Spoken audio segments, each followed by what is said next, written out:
Ngayon sa episode na to ay susubukan kong ayusin si Beastie dahil sa nararamdaman kong problema na hagok at minsan ay parang nawawala ng hatak. At syempre, ride test na din natin si Beastie sa isang bayan kung saan hindi madalas daanan ng mga nabiyahe papuntang Rizal kung galing ng Laguna. Tara, samahan nyo akong matuto, pumasyal at harapin ang problema na biglang dumating habang ako ay nasa biyahe. Hala, teka lang. Naku, nalaglag yata yung pera ko. Wala na akong cash. Yun na yung last money ko na cash. Nilagay ko sa bulsa yun eh. Nalaglag. Yeah, I just wanna be forever young. Yeah, I just wanna be forever young. Yeah, I just wanna be forever young. Forever young. Forever young. Forever young.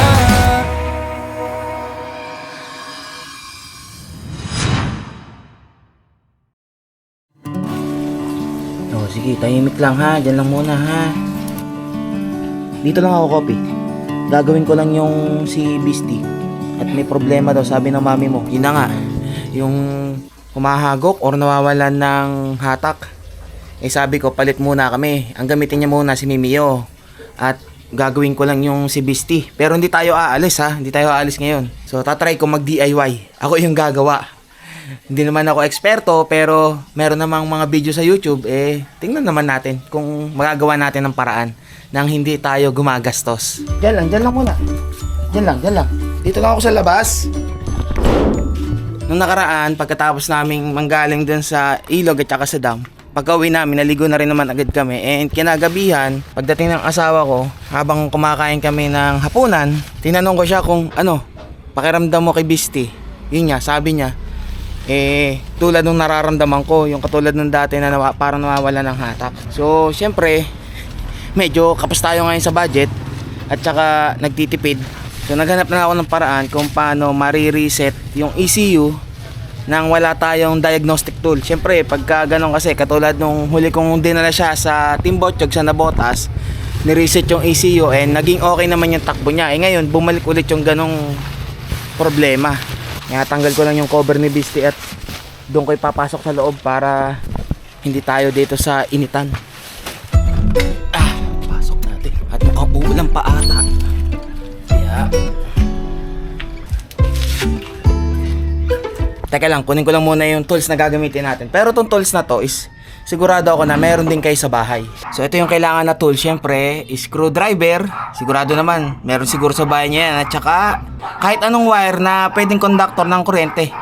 It's either alambre or natiran yung electric wire, pwede na yun. Akin nga paper clip oh. Ang ginawa ko, tinalupang ko lang yung magkabilang dulo. Dalawang ganito yung kailangan natin. Ayan. Ito ay gagamitin natin pang jumper. Okay? Ang unang gagawin ko ay bubuksan to kung saan nakalagay yung battery ni Beastie. O sa mga naka Honda Beat dyan, alam nyo naman yan. Yan. So dito kinakabit yung mismong diagnostic tool Ayan yung kulay, yung kulay pula. Diyan. Uy, ba't malanggam?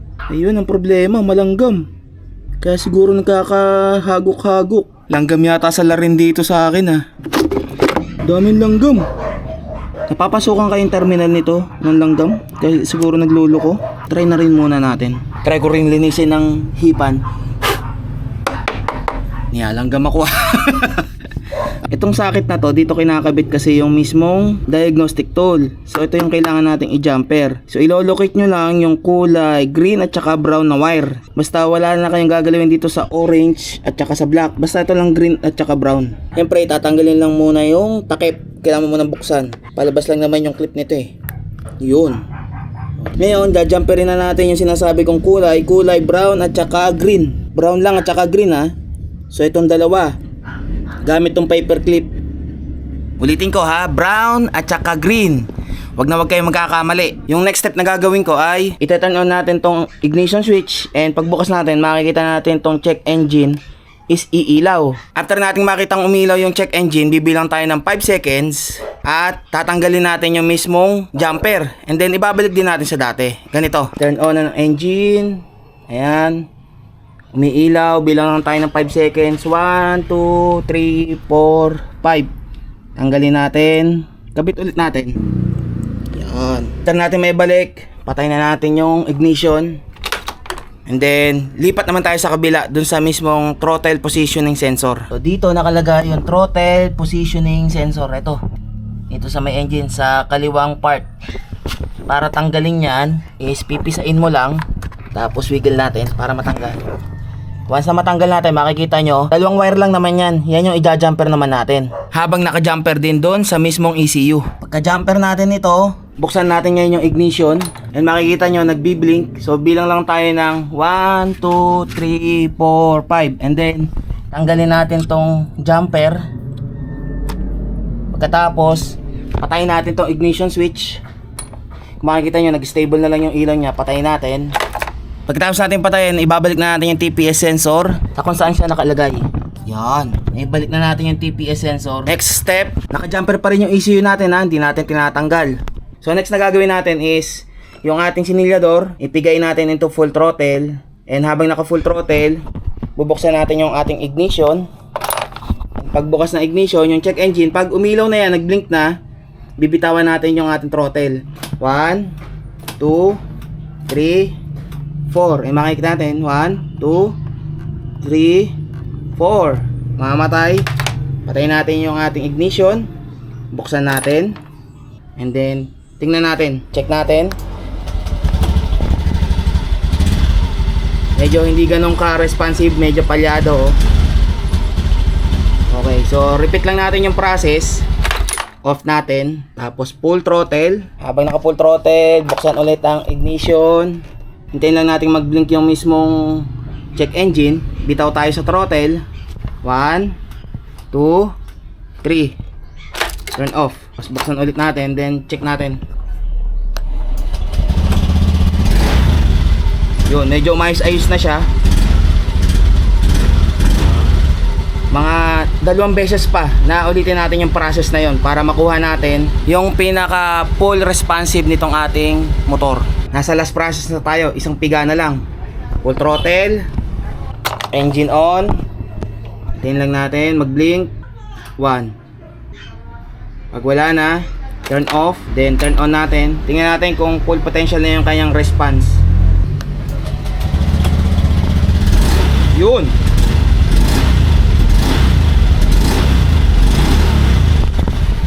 Mas okay na yung response niya ngayon. Okay. So ito, para mawala na lang yung check engine na yan, is tatanggalin na lang mismo yung jumper.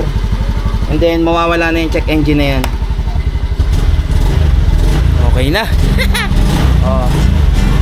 Patayin muna natin. Tapos tanggalin na natin tong ating jumper. Pwede natin ibalik tong takip. Pwede natin tong takloban. Okay, tingnan muna ulit natin. Okay. Pero hindi pa tayo sure kung talagang okay na siya. So ang gagawin natin ay i-ride test natin siya sa bundok at doon natin testingin kung magluloko pa siya, kung mawawalan pa rin siya ng hatak, or okay na yung ginawa natin na ECU reset and TPS na nireset din natin na manual ha, wala tayong ginamit na diagnostic tool. And if ever na magloko pa rin si Beastie, mawalan pa rin siya ng hatak or maghahagok pa rin siya habang tinetest ride natin sa bundok, syempre dadali na natin si Beastie sa mas marunong at mas nakakaalam sa Timbotchog, sa Nabotas. Pero ngayon, i-ride test na muna natin to kasama si Kopi para makapag-ride lang din naman kami at puntahan natin yung isang lugar na hindi halos napupuntahan ng karamihan or dinadaanan kapag papunta ng Rizal o kaya pa uwi na ng Laguna. Parang sa ganon, makikita rin natin yung itsura ng lugar na yon na hindi gaano nadadaanan lagi. Kung gaano kaganda at kung ano pang mga makikita ron. Okay? Let's go! Whoop, ya! Ano, Kopi? Gagala ka na naman, ha? Masaya na naman ang Kopi. Makakalayo-layo naman kahit papano. Hop! Sambat na tayo, Kopi. Tingin-tingin. Malalaki ang kasabay. Ito yung mahirap. Yung may dala kang malaking backpack sa likod. Yung ganyan, no? Mahirap magdala ng ganyan. Kahit nasabihin mong nakapatong yan sa upuan, or kahit maliit man yung bag nyo, at magaan, pagka malayo ang biyahe nyo, kinatagalan, Mangangalay at mangangalay din yung balikat nyo dyan. Masakit sa katawan yan. Ito nga lang si Kopi, magaan na to eh. Ito pinakamagaan sa 5 eh. Sa harapan ko pa nakalagay eh. Pag tumagal to, medyo nangangalay na din ako eh. Pero buti naman, di naman malikot to si Kopi pagka ganitong kasama ko lang sa motor. Kahit naman sa tuktok, di naman to gaanong kalikutan. No, Kopi?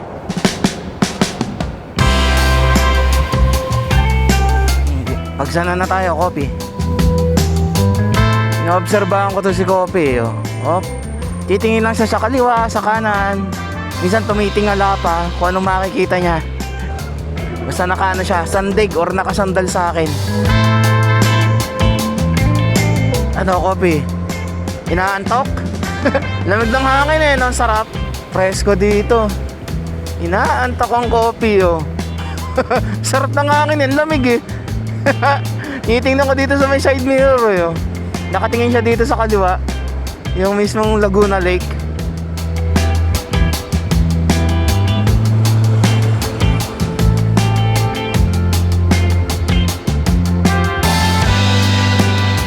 Natutulog si Kopi, si Kopi. Ano, Kopi? Ano, nagising. Sige, tulog lang. Kung inaantok ka eh, huwag mong pigilan. Nasanay sa tok-tok ng pagka inaantok. Tulog lang eh. Kaya pala gusto niya pumesto ng patagilid eh, para nakasandal sa akin. Sige, tulog. Tulog ikaw. Nasa bundok ko tayo. May pupuntahan tayong makakapagpahinga muna tayong dalawa. Bahala ko sa dun sa sa tambayan ko. Eh ang kaso, tutok yung araw, ang init. Hindi rin kami makakapagpahinga ng maayos dun. Eh dito sa taas, malamig na. Masarap pa yung hangin. Di ba? Ito mo, pipikit-pikit o. Tulog. Sige, tulog na. Mamaya, nandun na tayo.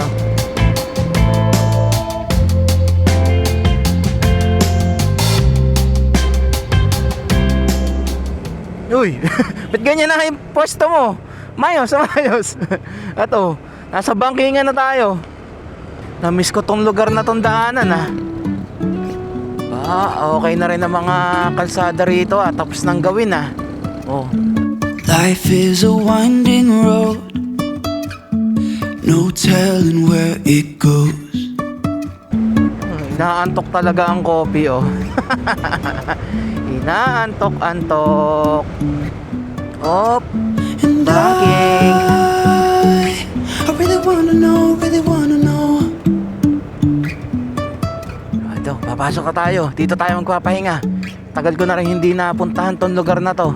Windmill Farm. Parang after 2 years na ulit yata ako nung huling nakapunta rito Yung last 2 years pa yun, yung after pa namin ng ng Philippine Loop. Kasi nga nung ECQ, nung pandemic, hindi pinapapasok dito pagka hindi ka residente rito. Pero ngayon pwede na, wala nang bantay sa may labas Tingnan mo yan lalaki ng electric pan dito Ayan Giant. Uy, meron pala ritong cafe na. Ayos meron na rin ditong CR. Yung mga magdami na rin tindahan talaga nagbukas na rito Tagal ko na hindi nakapunta hindi nakabalik. Maybe the birds will sing about your heart. Ayun, meron pa din isa, maganda rin dun Pero dito na lang muna tayo sa may napuntahan ko nun. Tabing talaga, doon sa mismong windmill. Pero hindi pa ito yung pupuntahan natin na sinasabi ko sa inyo na hindi gaanong laging dinadaanan pag pauwi or papunta ng Rizal Mamaya, mag-chill lang muna tayo dito. Mamaya sabihin ko sa inyo kung anong pakiramdam ko kay Beastie hanggang makarating dito. Namnamin ko lang yung nakikita ko ritong tanawin na napakaganda. Boom! Para ka nasa ibang bansa. Ayos ba, Kopi? Sarap naman ng gala ni Kopi. Iba pala talaga pagka nasa mas malapit ka. Mas masarap pagmasdan kaysa dun sa laging dinadaanan din natin na natatanaw lang yung mga windmill na to. Dito na tayo. Ito na. Sarap dito. Ito yung lugar na tinambayan ko nun May nakatira na pala dito. parang ginagawa yung isang ano doon, yung isang windmill. Kaya pala nahinto na to, na umiikot. Ang tataas nga lang ng talahib ngayon. Ang dilim oh, uulan yan. Sarap talaga dito. Sarap pagmasdan talaga ng tanawin dito sa taas na to. Nakaka-relax eh. O dyan muna, dyan muna. Inom ikaw tubig? Nauuhaw ka? Nagdala ko ng tig-isa kaming tubig. Inom ng tubig. Okay na? Ha? O, inom pa.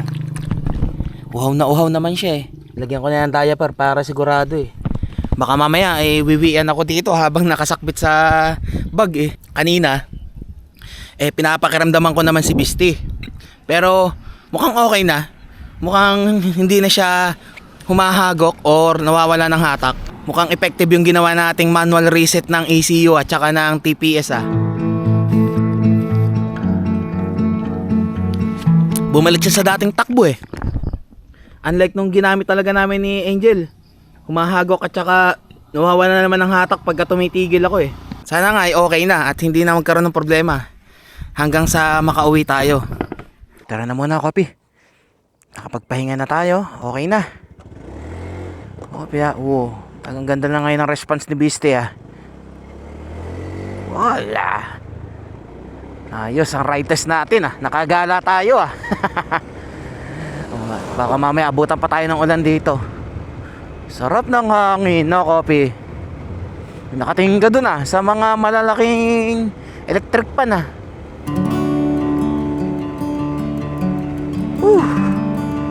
Labas na tayo.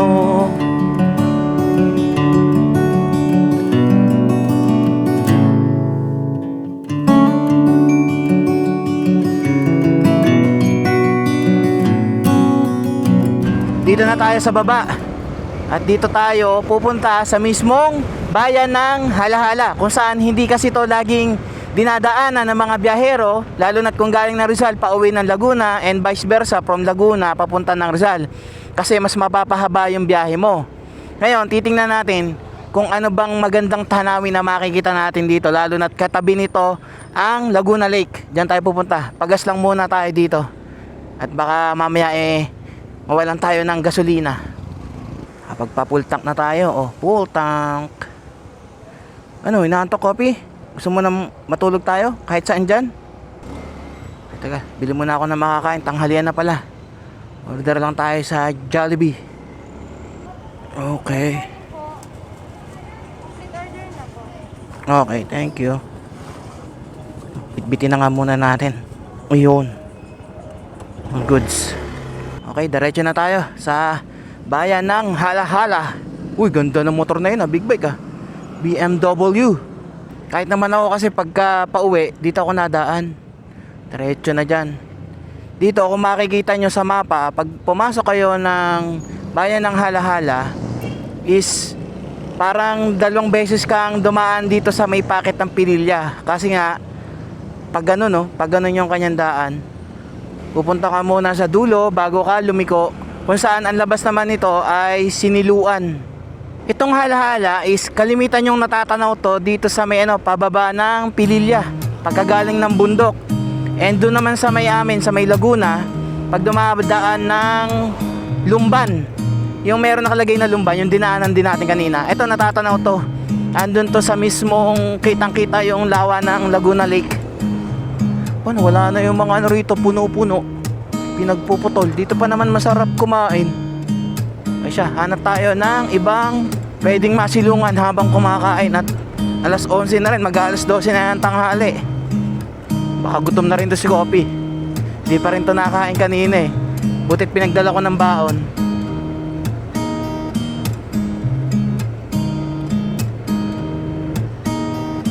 Ayun. Ayun ang Laguna Lake oh. Tanaw na tanaw dito. Katabi lang eh. Tapos yung kabundukan na yan, yan yung tinatahak natin pagka nandun tayo sa Pililya. Yung kabila niyan, or dito yata sa may parting dito, dyan yung windmill farm na pinuntahan natin kanina. Ang alam ko, dun yung Lumban eh. doon na andun eh. Kaya natatanaw natin yung Laguna Lake na yan eh.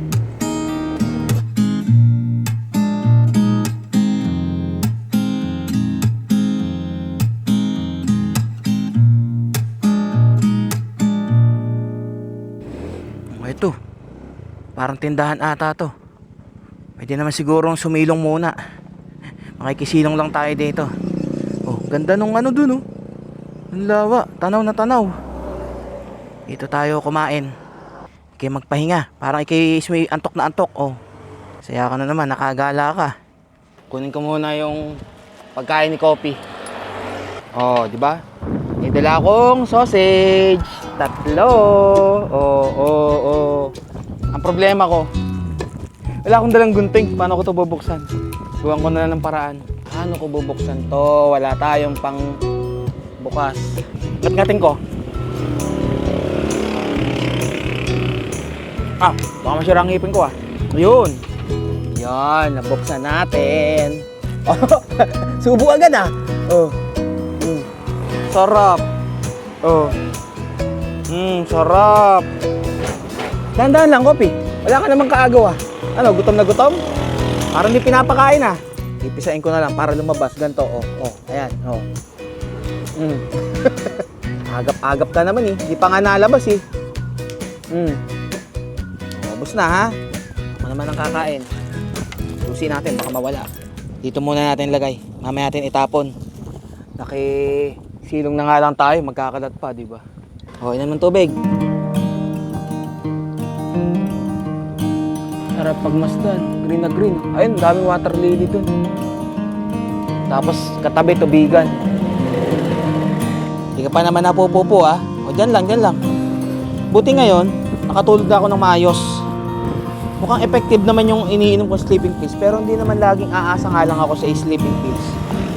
Minsan lang talaga, marami akong iniisip kaya hindi ako makatulog. Kain.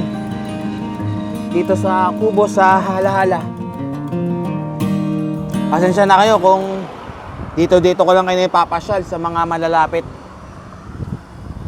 At hindi tayo gaano makapag-ride adventure. Hinihintay ko na rin naman yung tuk-tuk. Para sa ganun, kasama ko pa yung mga alaga ko. Saka ang adventure, hindi naman lagi nga sa biyahe lang. Kahit kayo, di nyo alam.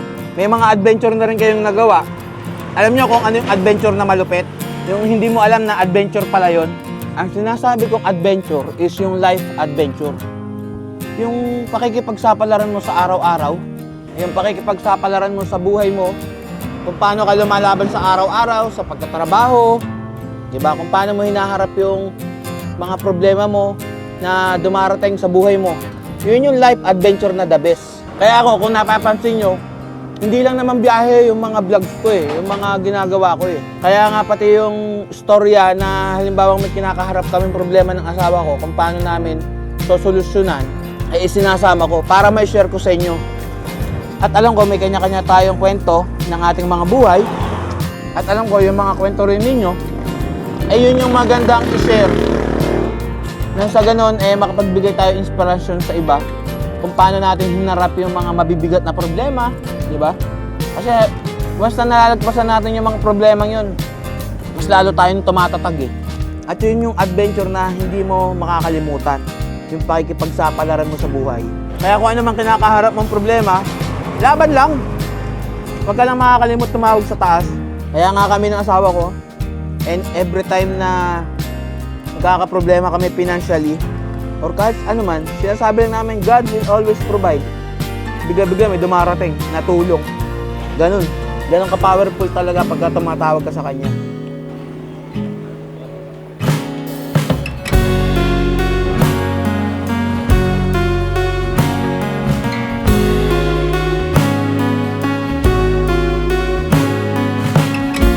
Ano, Kopi? Okay ka na? Happy ka na ulit ah? Ano, karga na tayo? Karga na tayo. Baka tayo abuti ng hapon dito. At mahaba-haba pa yung biyahe natin doon. Tara na! Babiyahe na tayo papunta ron. Tingnan natin kung ano pang makikita natin doon. Hula ko marami ditong mga camping site na madadaanan Malay mo, sa mga susunod na vlogs natin, dito tayo mag-camping. Hello, Kopi. Okay na? Yan na yung mga basura. Dala-dala natin. Kung saan natin itatapon, hanap na lang tayo ng tamang basurahan. Salamat, nakasilong sa tindahan na to or kubo na to. Whew, sarap. Happy naman ang Kopi na naman. Saan ka na naman nakagala, Kopi? Napakagala mo. Oh, ganda ng kalsada rito. Aspaltado. Okay na si Beastie. Oh, pwede na ulit gamitin ng mami. Hindi na siya nagkakaroon ng hagok. Sarap ng hangin, no, Kopi. Ganda ng daan, mapuno sa tabing kalsada, oh. Ito masarap na daan. No, Kopi. Mapuno. Kahit na maaraw, oh.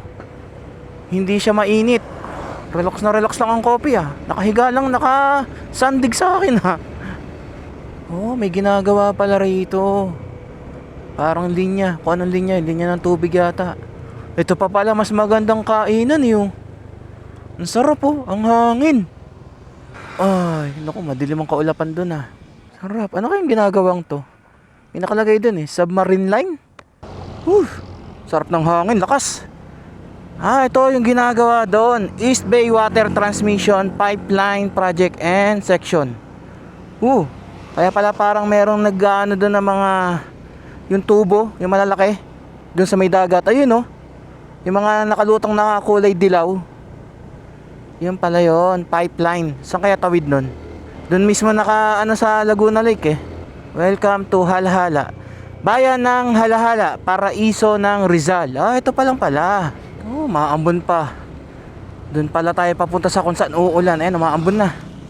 Ayun na, umuulan na. Hindi pwedeng mabasa si Kopi. Malapit na tayo dun sa mismong dulo ng Halhala, yung mismong tabi ng Laguna Lake, eh. Ay, konting pa tayo, konting abante. Buti hindi pa gaano bumubuhos yung ulan dito. Pero parang umulan na dito. Ayan, oh, basa yung kalsada. Namimiss na ni Kopi magtuktok. Nakikita niya yung tuktok sa harap, eh, oh. Nakatingin siya, eh. Ayun na, maambon na. Naku. Daming puno ng mangga, oh. Sayang, tapos na yung tagmangga, eh. May mga waiting shed naman siguro pa kaming madadaanan sa harapan. Ayun, oh, ang ganda. Ito, pwede itong pagkampingan, oh. Private property nga lang. MFI property. Ano yun? Ayan na, umuulan na. Ay! I love punta. Puntahan nyo na. Ayan, lumalakas na. Ito, tindahan. Silong tayo dito. Hopya. Ayun. Silong muna. Mahirap suungin, baka magkasakit. Kopi, ano si Kopi? Uy, ba't nandiyan ka na? Dito lang. Isinong lang muna tayo. Tapon na pala natin to. Nakakita na ako ng basurahan. Isang daan lang tong ulan na to. Ayun na nga, bumuhos na, ang lakas. Boom! Buti na lang, nakasilong muna agad kami. Kopi. Hindi, basa ka. Basa din ako. Hintayin lang muna namin tumigil tong ulan na to. Ang lakas, oh.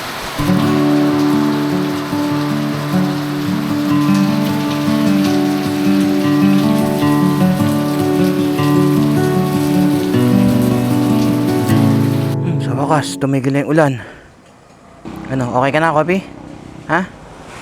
Puntahan lang natin saglit tong itong sa kalsada na to, yung papasok. Dito makikita mismo yung Laguna Lake, eh. Tabing lawa, eh. Panay kabahayan nga lang dito. Pero tingnan natin. Minsan lang tayo dumaan dito, eh. Gusto kong makita yung Laguna Lake dito, eh. Tanaw kasi dito sa tinuturong daan na to, yung Victoria, Pila, Santa Cruz. So, ibig sabihin, pagka naandun ka, tanaw din to. Punta Elementary School. Ang tawag ni Google Maps sa Halhala, Jala Jala. Social Jala Jala. Ito. Oh. Ganda pala tsura dito. I love punta. Napasok ko din. Ito pala yung pinakalugar nila. Basketball. Pag napunta yung bola sa meno, di sila kukuha. Diretso ligo na. Ayun, tanaw na tanaw.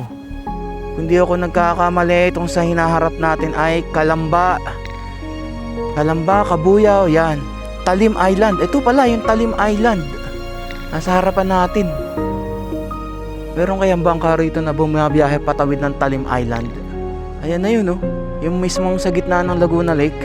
Tapos dito sa parting to yung Victoria, Pila at saka Santa Cruz.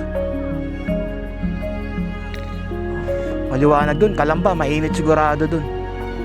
Dito sa paano natin tayo uulanin. Umaambon na nga. Umaambon na naman. Ambon, ambon.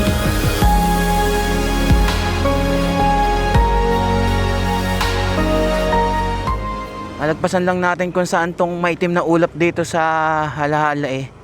Sigurado maaraw na dun sa pupuntahan natin, sa lalabasan. Main road na tayo. Welcome Barangay Palay-Palay. Siya, pabalik na tayo ng paikot ng Siniluan. Mahaba-haba pa to.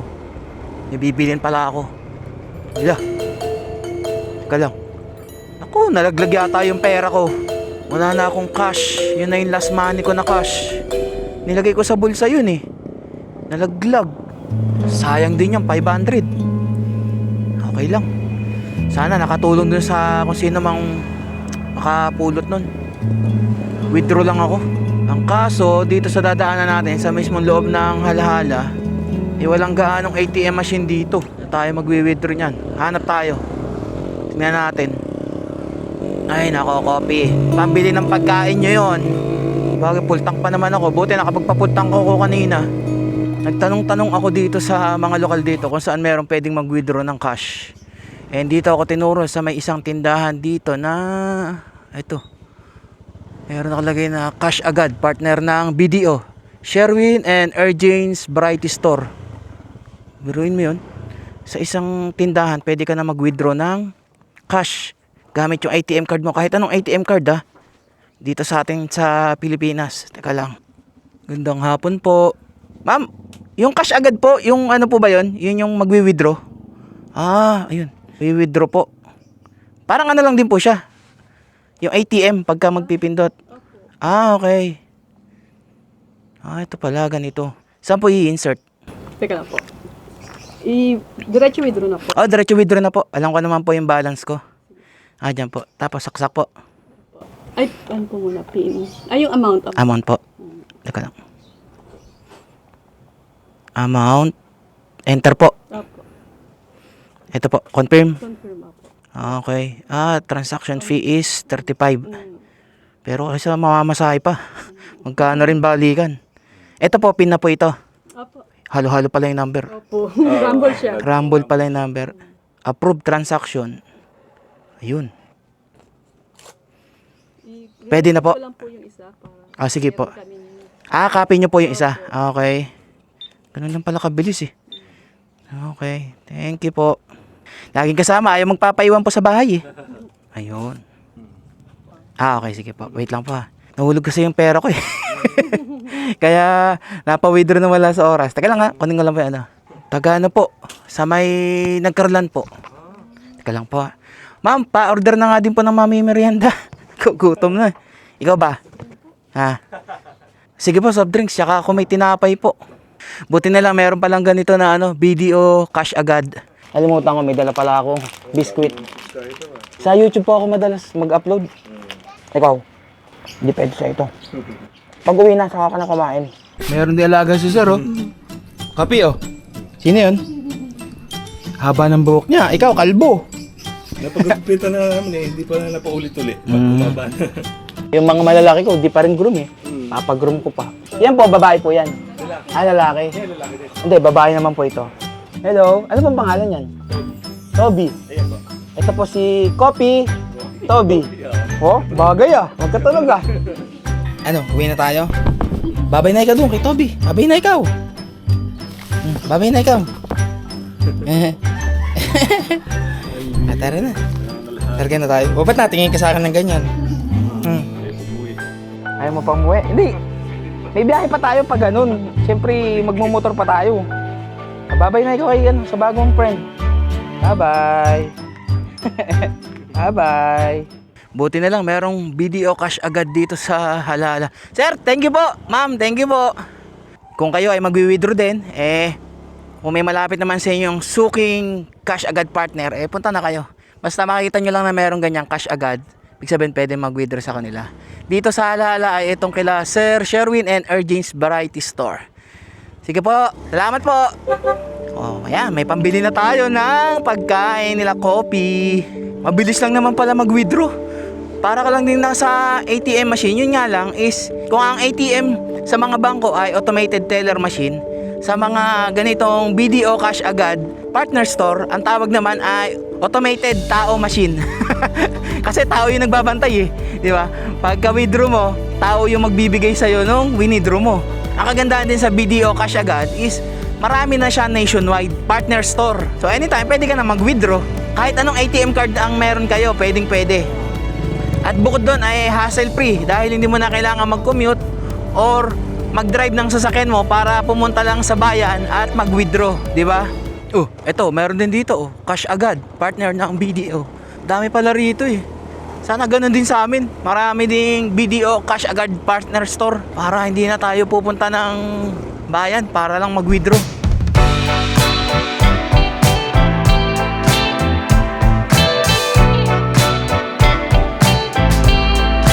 Tingnan mo kape, ang ganda oh. Oh. Ganda no. Dito na kami sa may daang Siniluan. Palabas na tayo ng Siniluan. Mula dito natatanaw ko yung mismong sa may Lumban. Yung sa may Kaliraya na mismong yung tawag doon. Yung malaking tunnel. Mamaya, madadaanan naman natin mamaya yun eh. Silipin natin doon sa mismong taas doon sa may Lumban, yung itsura ng Hala-Hala pag nandun tayo. Ano, inaantok ka na, Kobe? Ha? Okay, inaantok ka na. You stole my heart. I never ever want to be apart. Don't you feel the times are coming? Dito na kami sa Kalayaan. Malapit na tayo. Doon sa mismong kaninang natatanaw natin. Ito yung sinasabi kong tanaw na tanaw doon sa Hala-Hala at sa Siniluan. Yung malaking tubo na yan. Kita yan doon eh. So kung kita yan doon, edi kita rin dito sa may view rito. Yun oh. Diba? Yung pinuntahan natin na bayan ng Hala-Hala, dito ay tinatanaw-tanaw at dinadaan-daanan lang natin. Kung saan, ayun. Doon yun sa parting yun, doon. Oh, tsaka doon yung Siniluan doon. Okay na, nakita na natin. Napuntahan na rin natin. All goods. Ay siya. Alam ko na. Di muna tayo dadiretso ng bahay. Puntahan natin ang mami dun sa kanyang narentahang apartment. At sigurado nagchututor na yun doon. Nandun. Gugulatin natin. Susurprise natin o Kopi. Magugulat yun. Okay, liliw na tayo. Malapit na tayo sa mami, Kopi. And okay na rin naman si Beastie. Wala na naman hagok. Kahit na biglain ko siya, hindi siya yung bigla nawawalan ng hatak. Tanya pag binigla ko. Pag tumigil ako, tapos binigla ko, response naman kagad siya. Ramdam naman pagka yung tipong parang bibitinin ka, lalo't ganitong paakyat. Pag nakita natin si Mimio na nakaparada, ibig sabihin nandyan yun. Pag wala, nasa school pa. Abay, wala pa yung motor niya. Sana andon ang mami mo. Tingnan natin. Pinuntahan ko na dito si Angel. Ito yung si Mimio nakaparada dito, tas ayun yung helmet. Alam dito si Engge. Pinapabayaan lang yung helmet doon merong intercom mamaya mawala Tinawagan ko si Angel. Ang sabi niya ay nasa Santa Cruz pala. Yung tutor niya tapos na kanina pa. Ang alam ko, pagkatapos ng school nila, saka ang kanyang pagtututor. Kanina maaga kasi meron daw meeting yata or kung ano man ginawa, kaya napaaga yung tutor niya. Ay siya, di ko naman pwedeng hintayin hanggang makabalik yun galing Santa Cruz. At yung mga alaga namin sigurado gutom na yung mga batuta na naandun. Yung mga iniwang ko. Sayang ko, Pino. Di mo na surprise ang mami? Gusto mo i-surprise? Ha? Pagbalik na lang ulit natin. May mga biyahe pa tayo na pwede tayong pumunta sa apartment ng mami pagka mag-tutor na. So surprise na lang natin next time, no? Effective yung pagre-reset natin ng ECU, yung ginawa nating manual reset. at saka ng TPS. Sana ay may natutunan kayo dito sa vlog ko na to, yung manual reset, and sana natuwa din kayo sa pinuntahan natin na bayan ng Halahala kung saan ni-ride test natin to si Beastie. Kung talagang okay na nga ba yung ginawa natin sa kanyang pag-reset. Pauwi na si Kopi. Hanggang sa susunod na ride na lang ulit. Ano? O, so paano? Hanggang dito na lang at kita-kits na lang ulit sa susunod na vlog. Ride safe and stay safe sa inyo lahat. God will always provide. Aywa!